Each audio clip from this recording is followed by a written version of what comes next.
अस्सलाम वालेकुम। आप देख रहे हैं T20 वर्ल्ड कप के हवाले से खुसूसी ट्रांसमिशन। अजीबुल हसनैन नासाजिए सेहत की वजह से दस्तयाब नहीं है और मुझे ये जिम्मेदारी दी गई है। कामरान अकमल मेरे साथ हैं, बासित अली मेरे साथ हैं और शाहिद हाशमी हमारे साथ मौजूद हैं।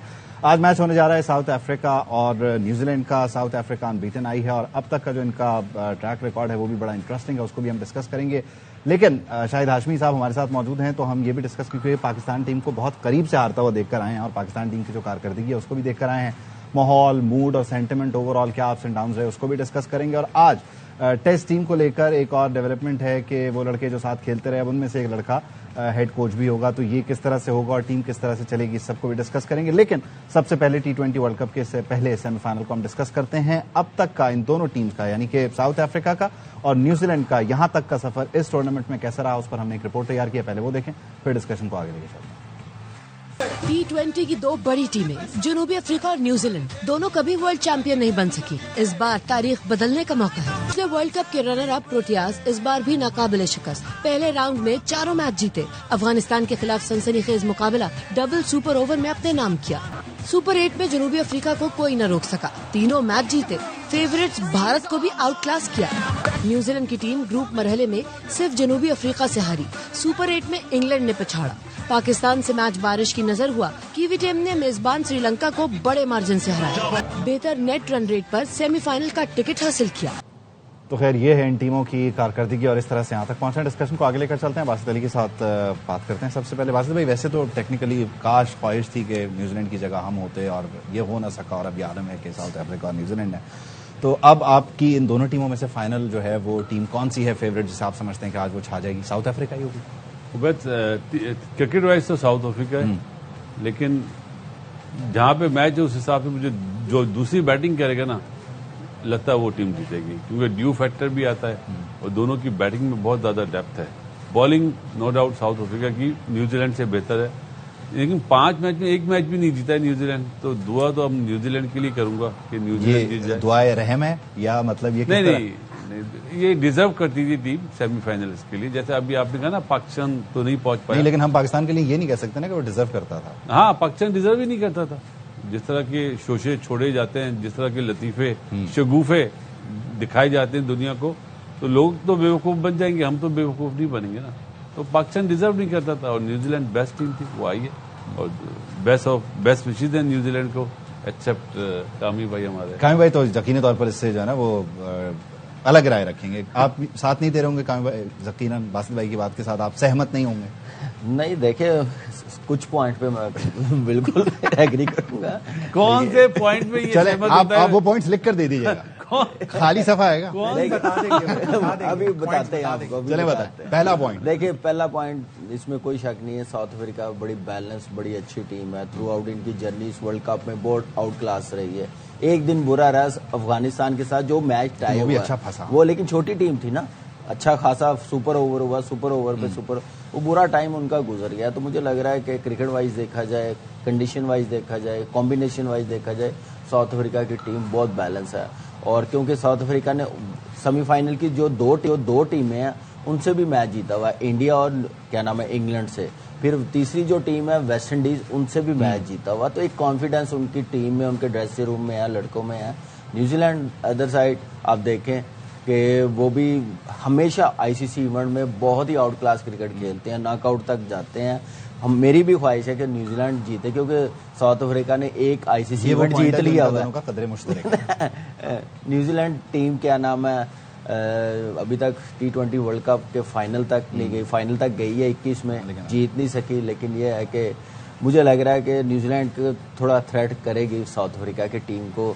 बॉलिंग में थोड़ी वीकनेस है, स्पिनर उनके पास अच्छे हैं, फास्ट बॉलिंग वैसी नहीं है जैसी साउथ अफ्रीका के पास है, लेकिन बैटिंग पावर बहुत जबरदस्त है। लेकिन जब आप जीतते हुए आ रहे हो तो डेफिनेटली आपका एक मोमेंटम बना हुआ होता है और वो आपको पे ऑफ करता है बड़े मैचेस पे। हम भी तो जीतते हुए आ रहे थे, वो नीदरलैंड से भी जीते, यूएसए, इतने जबरदस्त मैचेस, नमीबिया से भी जीते, छोटा सा मैच आगे फंस गया। हाँ, डिजर्व जब करते हैं, अगर पाकिस्तान न्यूजीलैंड का मैच हो जाता ना, वॉश आउट ना होता, जो टीम जीती हुई होती है, हम कहते हैं वो डिजर्व करती है सेमीफाइनल में। वो मैच नहीं हुआ, ऑल्दो के अगर मैच होता तो शायद इसलिए हमने इतना बुरा डिसीजन लिया था कि बारिश में हमने पहले टॉस जीतकर पहले बैटिंग करने का फैसला किया था। न्यूजीलैंड की टीम अफगानिस्तान, कनाडा और यूएई को हरा के आई है। उनका जो क्रूशल मैच था साउथ अफ्रीका से वो हार गया।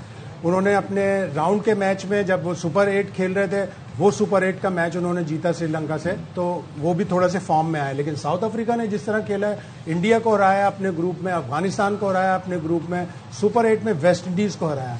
लेकिन अगर आप नॉकआउट की मैच की बात करें तो नॉकआउट 3 मैच हुए इन दोनों टीमों के, 2011 का क्वार्टर फाइनल, 2015 वर्ल्ड कप का सेमीफाइनल और 2021 का उसका भी सेमीफाइनल। तो ज्यादातर नॉकआउट 3 के 3 नॉकआउट हुए, वो तीनों न्यूजीलैंड ने जीते। और साउथ अफ्रीका को इसीलिए नॉकआउट का चोकर्स कहते हैं कि जब नॉकआउट में आते हैं वो जाके लड़खड़ा जाते हैं। ओडीआई वर्ल्ड कप 2023 वो सेमीफाइनल में आके ऑस्ट्रेलिया से बड़ा वन साइडेड हार गए, जबकि 400 रन बना रहे थे ओडीआई वर्ल्ड कप में। तो न्यूजीलैंड के लिए एक अच्छी खबर ये है कि उनके जो फास्ट बॉलर है मैट हेनरी, वो आज आ गए हैं कोलकाता, उन्होंने ज्वाइन कर लिया टीम को। अब वो उनको खिलाएंगे या नहीं खिलाएंगे इसलिए कि 15-16 घंटे की फ्लाइट लेकर आता है, लेकिन उनका इतना की एलिमेंट है कि वो उनको जरूर खिलाएंगे। और टॉस अगेन जिस तरह बासित भाई ने कहा वाइटल होता है, इसलिए कि कोलकाता चेजिंग का ग्राउंड है, चेज होता है, ड्यू होती है, तो जो टीम टॉस जीतेगी वो पहले बैटिंग करेगी। अच्छा, वो पहले बॉलिंग करेगी। अगर आप पहले बॉल करें, आप टॉस जीत गए, आप लकी हैं, तो आपने क्या मतलब इस मैच को देखते हो आपके सिनेरियो में कि आपने कहाँ तक अपने मुखालिफ को रिस्ट्रिक्ट करना है, उसका स्कोर कहाँ तक रहे तो आप मैच संभाल लेंगे? देखिए उबैद, जब आपको ऐसी सिचुएशन आती है ना, तो आपने प्लान बनाए होते हैं कि पहला सेशन हमारा पावर प्ले, हम उस पावर प्ले में कितने रन करते हैं मिनिमम और कितने आउट होते हैं, वहां से भी वो सेटअप बनता है। आप ये थोड़ी सोच लेंगे हमने 200 बनाना है, पहले तो आपने बेस बनानी है ना। 6 ओवर में अगर आप 40 रन बनाते हैं, आपके 4 आउट हो गए, तो फिर वो 200 वाली कहानी तो मुक जाएगी ना, खत्म हो जाएगी ना। तो इस तरह प्लान बना के, प्लान ए प्लान बी, मतलब 6 ओवर का 6 ओवर, 7 ओवर से 14-15 ओवर, फिर उसके बाद लास्ट ओवर। लेकिन विकेट्स इन हैंड और जो उनके पावर हिटर है उनका पिच पर रुकना जरूरी होता है। थोड़ा ये होता है कि 10 रन आप ज्यादा सोचते हैं, जैसे 190 है तो आप बोलते हैं ड्यू फैक्टर की वजह से 200 रन, लेकिन 200 बनाना इतना आसान नहीं होता, मुश्किल होता है, क्योंकि उनकी भी बॉलिंग टॉप क्लास है।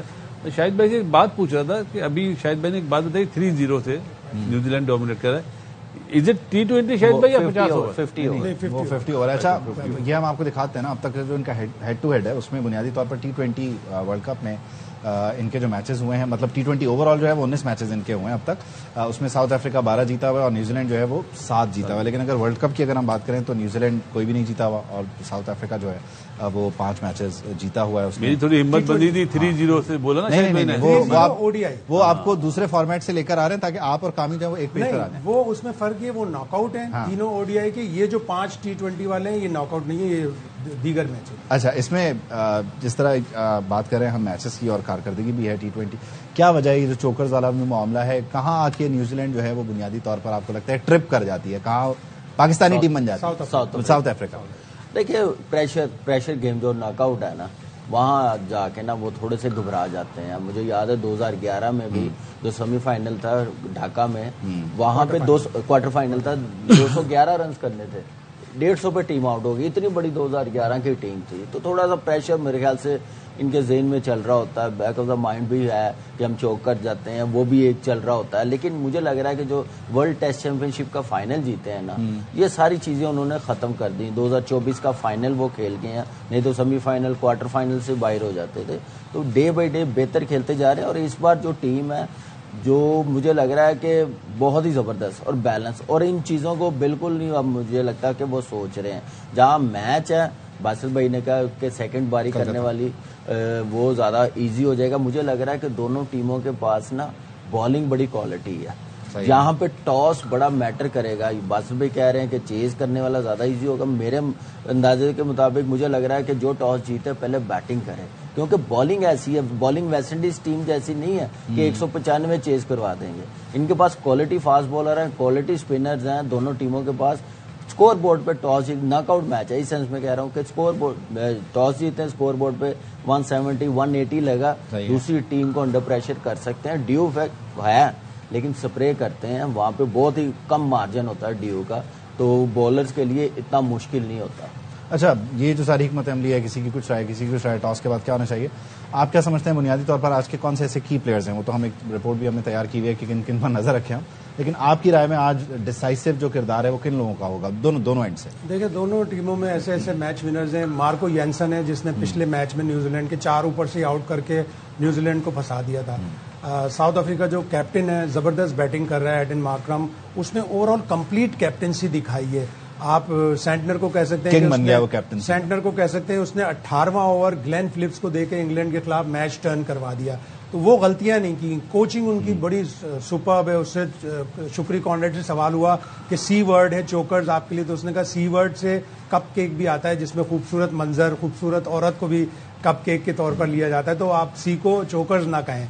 तो उनकी टीम बड़ी सॉलिड है। एक तो मार्को येंसन उनकी बॉलिंग में, एडन मार्करम उनकी बैटिंग में, और न्यूजीलैंड की तरफ से एक प्लेयर ऐसा है जो खतरनाक, जो जिसको ये वो भी होगा, एहसास भी होगा कि मेरी वजह से हम इंग्लैंड के खिलाफ आ रहे हैं, वो ग्लेन फिलिप्स है। फील्डिंग हो, बैटिंग हो, बॉलिंग हो, वो आउटस्टैंडिंग कंट्रीब्यूशन करता है। चलें, तो अब हम एक रिपोर्ट की सूरत में सारी गुफ्तगू का अहाता करते हैं कि कौन कौन से ऐसे खिलाड़ी हैं जिन पर आज नजर रखना होगी। तो आप एक रिपोर्ट कि आज के प्लेयर्स हैं कौन से जिनको आपने देखते रहना और वो परफॉर्म कर भी सकते हैं और शायद करेंगे भी। न्यूजीलैंड जनूबी अफ्रीका दोनों टीमें जोरदार, खिलाड़ी एक से बढ़कर एक, मुकाबला होगा शानदार।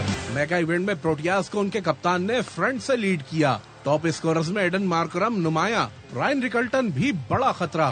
ब्लैक कैप्स को डेविड ब्रेविस, डेविड मिलर की तूफानी हिटिंग से भी बचना होगा। T20 वर्ल्ड कप के टॉप 10 में जनूबी अफ्रीका के 3 गेंदबाज एंगीडी 12, कॉर्बिन बॉश और मार्को येंसन 11-11 शिकार कर चुके। न्यूजीलैंड का टॉप ऑर्डर मजबूत, ओपनर टिम साइफर्ट और फिन एलन पावर प्ले में धुआंधार बैटिंग के लिए मशहूर। मिडिल ऑर्डर में ग्लेन फिलिप्स कीवी बैटिंग के मजबूत पिलर, जोरदार हिटिंग के माहिर। डेरल मिचेल तवक्कुआत के मुताबिक नहीं खेल सके, लेकिन नॉकआउट में तबाही फेर सकते हैं।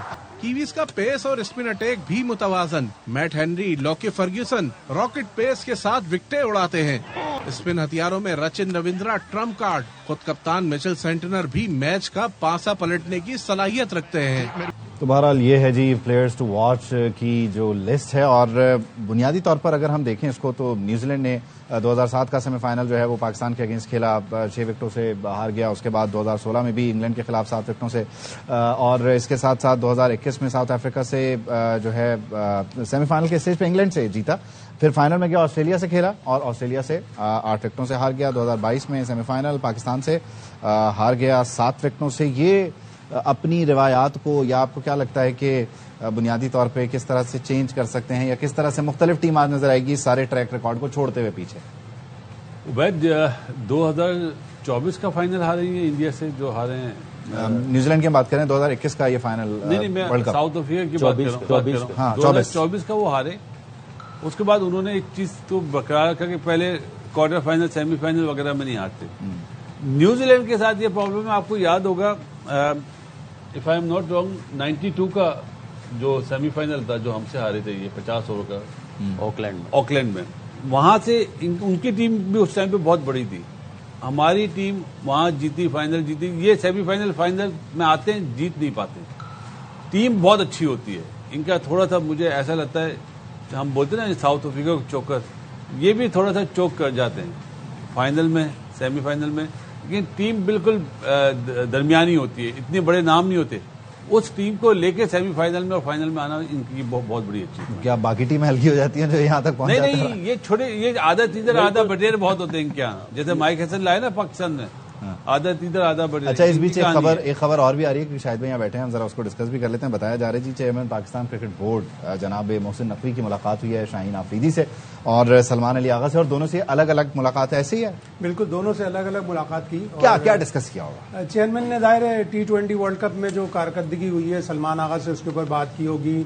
शाहीन शाह अफरीदी ODI के कप्तान हैं। पाकिस्तान को 8 या 9 मार्च को जाना है बांग्लादेश, 3 वनडे खेलने हैं, और अब हम तैयारी का मंजन बेचेंगे कि ODI वर्ल्ड कप की तैयारी है। वो क्या बोलते हैं, सर्जरी हो रही है और पता नहीं क्या क्या। बिल्कुल ऐसा ही है। तो वो ODI वर्ल्ड कप की तैयारियों के लिए शाहीन शाह अफरीदी से गुफ्तगू की कि स्ट्रेटेजी क्या होनी चाहिए, क्या स्ट्रेटेजी में चेंज होना चाहिए, और सिलेक्शन के ऊपर कि कौन से प्लेयर सेलेक्ट होना चाहिए। अब शाहीन आफरीदी को अगर वो कप्तान है तो पावरफुल होना चाहिए, उनको कहना चाहिए कि मुझे ये प्लेयर चाहिए, और ये दोनों से गुफ्तगू हुई अलग अलग। अब यकीनन जब माइक हसन आएंगे या अगर नहीं आएंगे तो भी उनसे भी पूछा जाएगा कि क्या कारकर्दगी। तो चेयरमैन ने दोनों से अलग अलग मुलाकात। ठीक है, अलग। और कोई अंदाजा है कि कितनी देर की मुलाकात? बाकी खिलाड़ी से मिल रहे हैं अलग अलग?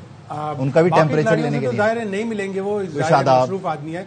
लेकिन आधा आधा घंटा दोनों से मुलाकात की है और शाहीन से पूरी स्ट्रेटेजी तय की है कि अब ये आइंदा 1-2 दिन में सिलेक्शन कमेटी भी बैठेगी और कैंप भी लगाया जाएगा एक मुख्तसर कि आपने ओडीआई वर्ल्ड कप की तैयारियों। अच्छा, ये गालिबन आप ही लोग डिस्कस कर रहे थे कल के शो में या पता नहीं उससे पहले 1-2 दिन पहले कि किस तरह से टीम में जो है वो एक खिलाड़ी जो है वो सिलेक्शन कमेटी ने डाल दिया और 2 खिलाड़ी जो है कल गालिबन कर रहे थे। तो ये शाहीन को जब आप कह रहे हैं कि ये एक पावरफुल कप्तान होने चाहिए, तो ये क्या इस सारे फॉर्मूले को ओवरकम कर जाएंगे? इतना पावरफुल कप्तान करना पड़ेगा, लेकिन ये देखना पड़ेगा चेयरमैन साहब को भी। अब चेयरमैन साहब 2 दफा क्या देखें, 2 दफा एक गलती कर चुके हैं। एक दफा चैंपियंस ट्रॉफी में जब उनको पूरी दुनिया ने कहा कि एक स्पिनर और एक ओपनर रखना पड़ेगा, नहीं रखा, उसके नताइज हमें भुगतने पड़े। इस T20 वर्ल्ड कप में जब सिलेक्शन कमेटी ने बाबर आजम और शादाब को नहीं रखा था और फिर कप्तान और कोच गए, तो उस वक्त भी चेयरमैन साहब को फुट डाउन करना चाहिए था कि नहीं, अगर सिलेक्शन कमेटी ने कहा है। और मेरी भी दानिश में मैंने भी जो पूछा है वो ये कि Babar Azam T20 world cup में सूटेबल नहीं होंगे। तो अब उनको भी ये फैसले करने पड़ेंगे कि आया जो कप्तान कोच कह रहे हैं वो प्लेयर डिजर्व करते भी हैं कि नहीं करते। अच्छा, अब क्योंकि यहाँ से हम डिस्कशन को दूसरी तरफ भी लेके जा रहे हैं और हम सेमीफाइनल को भी डिस्कस करें, अब इन लड़कों को समझाने की जरूरत क्या है? बासित भाई जरा पहले आप बता दें, ये जो अलग अलग मिल रहे हैं चेयरमैन पीसीबी साहब, इनको क्या समझाएं, इनसे क्या पूछें, क्या करें कि ये पूरा रीसेट हो जाए मामला और हम वो जो जीतने वाला ट्रैक होता है ना उस पर चल पड़े? जीतने वाला ट्रैक तो आप भूल ही जाएं। अच्छा, बायलैटरल सीरीज जीत जाएं वो काफी है। और जो आपने बोला ना इनसे जो मिल रहे हैं, हाँ, तो वो उससे पहले तो मैनेजर साहब ने रिपोर्ट दे दी होगी। अच्छा, क्योंकि मैनेजर की जो रिपोर्ट होती है वो बहुत भारी होती है और उन्होंने क्या देखा, क्या टीम साहब हैं, उन्होंने सब बता दिया होगा। मेरे ख्याल टेलीफोन करके बता दिया होगा। आजकल तो टेलीफोन पे सारी चीज हो जाती है। बाकी जैसे शाहिद भाई ने कहा कि कप्तानी शाहीन को दी जा रही है, मुलाकात हुई है, आगे से अलहदा बातें करी होंगी।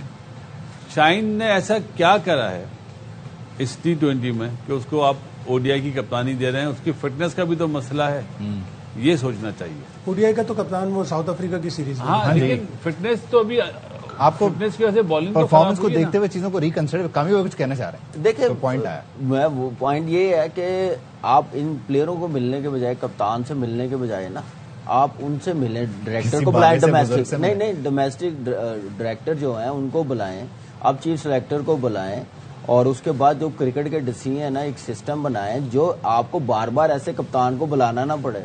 कप्तान ने सिस्टम बना के नहीं देना, कप्तान ने लड़के आपने देने, कप्तान को उस पर प्रेशर करना, उसको ग्राउंड के लिए रखें। ये चीजें कप्तान का काम नहीं, ये आपके डोमेस्टिक का और आपके चीफ सेलेक्टर का काम है। उनको बुला के एक मीटिंग करें कि भाई मुझे ये टीम बेहतर चाहिए, मुझे ये जो आधे तीतर आधे बटेर नहीं चाहिए, मुझे हर जगह का एक प्लेयर चाहिए, मुझे 3-3 प्लेयर उस स्लॉट के चाहिए। तो फिर जाके आपकी टीम बनेगी। जीतने वाला एलिमेंट जो बासित भाई ने कहा, बड़ी टीमों से तो नहीं है, छोटी टीमों से है। और जहां तक बात अब पाकिस्तान की क्रिकेट की है, कब से आप ये कोई भी टूर्नामेंट खेल के आते हैं, एक नई चीज मार्केट में फेंक देते हैं, उस तरफ सब लोगों को लगा देते हैं। तो एटलीस्ट अपनी चीजों की तरफ देखें जिससे हमारी क्रिकेट बेहतरी हो। इन चीजों से कोई फर्क नहीं पड़ेगा, मजीद सिस्टम खराब होगा, क्रिकेट खराब होगी, कंफ्यूज होंगे प्लेयर्स, यूनिटी नहीं रहेगी। तो इसलिए ये देखना नहीं, यूनिटी के लिए काम कर तो रहे हैं। फेस सेविंग है यार, सीधी सी बात है कि आप उससे मिल लें, उससे मिल लें, करना क्या, 50 लाख फाइन का जो शोशा है, मुल्क की बदनामी है ना।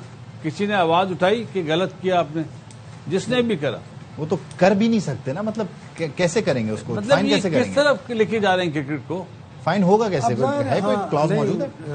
फाइन करने वाली बात तो बिल्कुल अजीब और गरीब सी इसलिए भी लगी कि प्लेयर्स के सेंट्रल कॉन्ट्रैक्ट में ये लिखा हुआ है कि आपको अगर आप डिसिप्लिनरी ब्रीच करेंगे, आप कोड ऑफ कंडक्ट की खिलाफ वर्जी करेंगे तो उसके ऊपर आपको फाइन होगा, लेकिन परफॉर्मेंस बेस्ड कोई भी चीज नहीं है।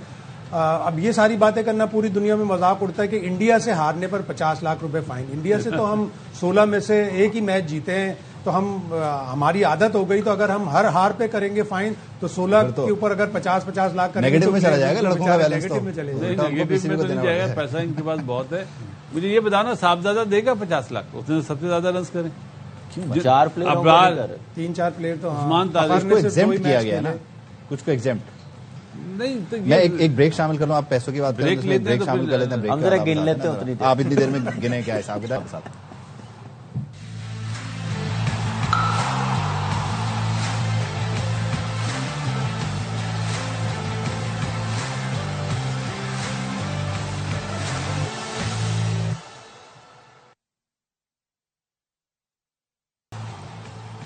Welcome back. और ब्रेक पर जाने से पहले हम बात कर रहे थे कि चेयरमैन पीसीबी की मुलाकात हो गई है और जो गुजर गया है उसको डिस्कस कर रहे हैं और आइंदा आने वाले दिनों की हिकमत अमली बना रहे हैं। और इसी तनाजुर में आज एक और खबर आ रही है कि पाकिस्तान क्रिकेट बोर्ड ने फैसला किया है सरफराज अहमद को उनकी अब तक की जो कारकर्दगी है, खासतौर पर अंडर 19 और अंडर 19 टीम की एशिया कप में और शाहीन्स की जो कारकर्दगी है उसको देखते हुए कि उन्हें हेड कोच लगाया जाएगा पाकिस्तान की नेशनल टीम का। तो वो लड़के जो कल तक साथ खेलते थे वो अब आपस में जो है वो हेड कोच और खिलाड़ियों का रिश्ता होगा, चेंज हो जाएगा मामला।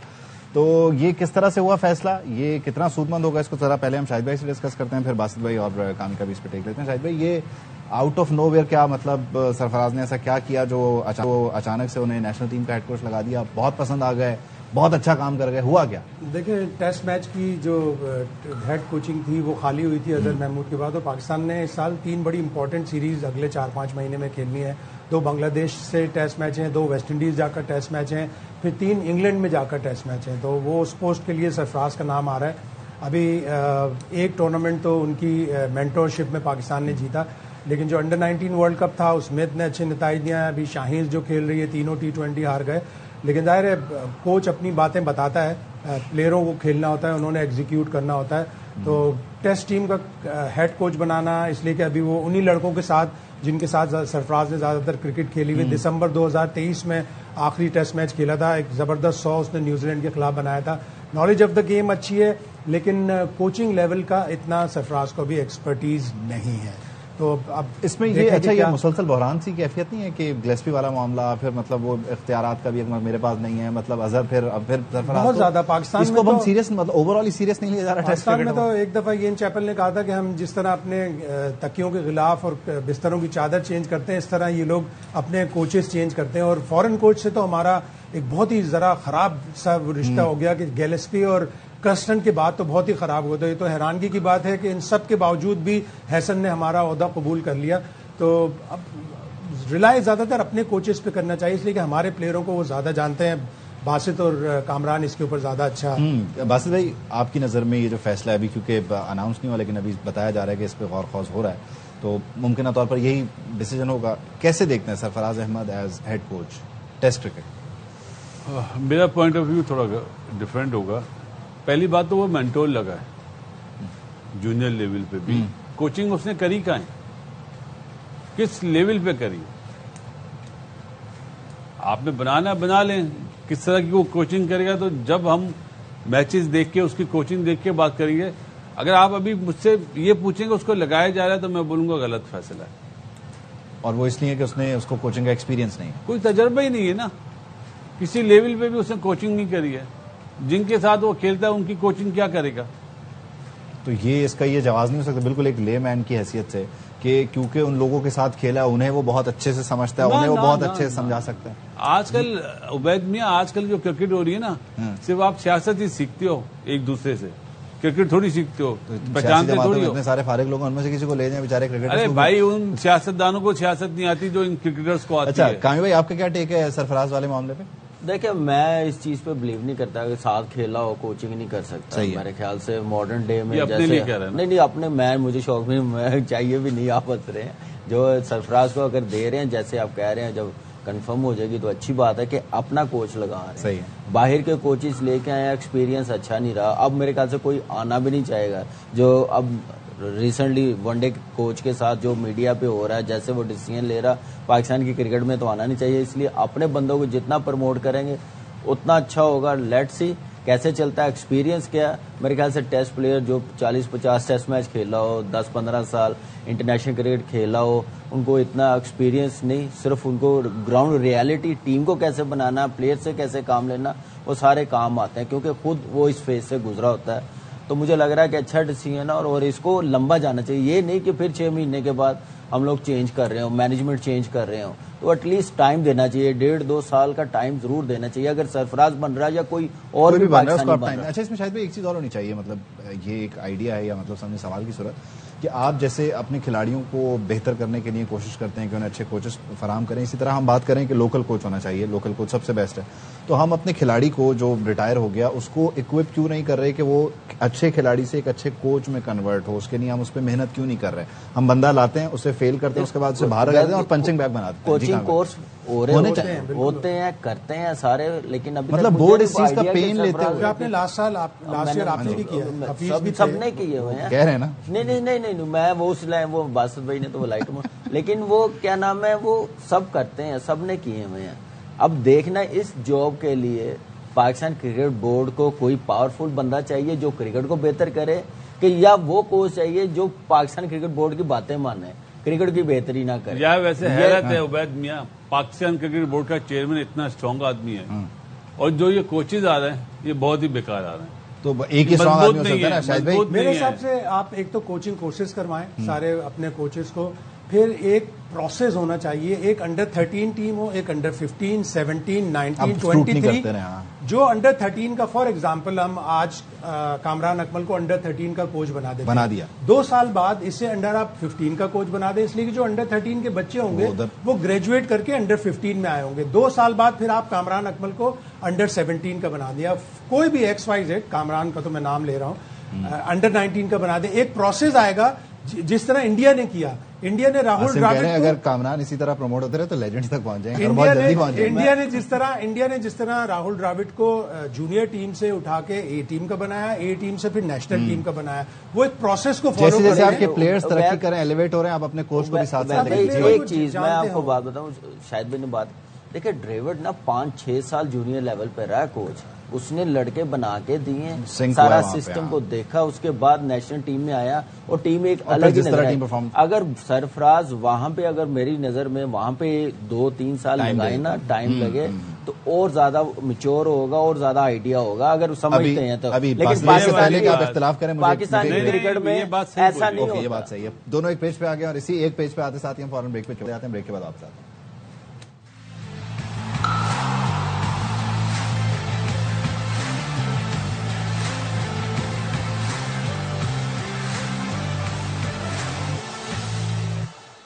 Welcome back. और आज सेमीफाइनल होने जा रहा है, इस बीच हमने बहुत सारी और चीजें डिस्कस की हैं, लेकिन अब क्योंकि वक्त कम है तो जरा क्विकली हम पूछ लेते हैं कि आज के मैच को लेकर प्रेडिक्शन क्या है।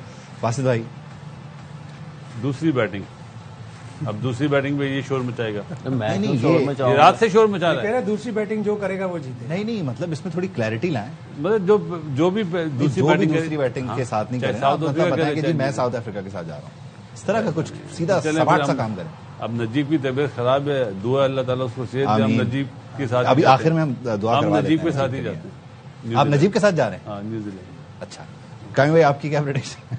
यार साउथ अफ्रीका मुझे ज्यादा बैलेंस टीम लग रही है, लेकिन आप पहले कोचिंग की बात हुई थी ना सरफराज की, मैं चाहता हूँ कोई नया फेस आए। ये नहीं कि जो जिन्होंने 2 बार काम कर लिया हुआ है, क्रिकेट बेहतर नहीं की, तबाही पे गए हैं, वो दोबारा आए तो वो अच्छा साइन नहीं है पाकिस्तान की क्रिकेट के लिए। हमें समेटना है वरना शायद भी रह जाएंगे। नहीं, वो तो जब भी हो। अच्छा जी, क्या प्रेडिक्शन है? South Africa. शायद भाई साउथ अफ्रीका। ठीक है जी, रिकॉर्ड कर लिया जाए कि आपने भी, मैं जो जीत जाएगी इंशाल्लाह उसके साथ। नहीं, ये तो मैं 10 साल से सुन रहा हूँ। दोनों में से 10 साल से तो मैं बता भी नहीं रहा। अरे यार, आपने अभी कोई 3-4 महीने पहले सही कहा। आप बताएं, टीम मैंने ये वाली बात कही ही नहीं कि जो सेकंड बैटिंग, मैंने कहा भाई जो जीत जाएगी वो हमारी टीम है। दोनों टीमें हमारी हैं अल्हम्दुलिल्लाह, वाली बात ही नहीं है। खैर, बहुत शुक्रिया। थैंक यू बासित भाई, थैंक यू कामी भाई, थैंक यू शाहिद हाशमी साहब। और नजीब जाहिर है बीमार है, उनके लिए दुआ है और आई होप कि वो कल ज्वाइन करेंगे। आवाज निकल आए आज के मैच देखते हैं और फिर वही कल डिस्कस करेंगे कि क्या रहा क्या नहीं रहा। Thank you for watching. Thank you.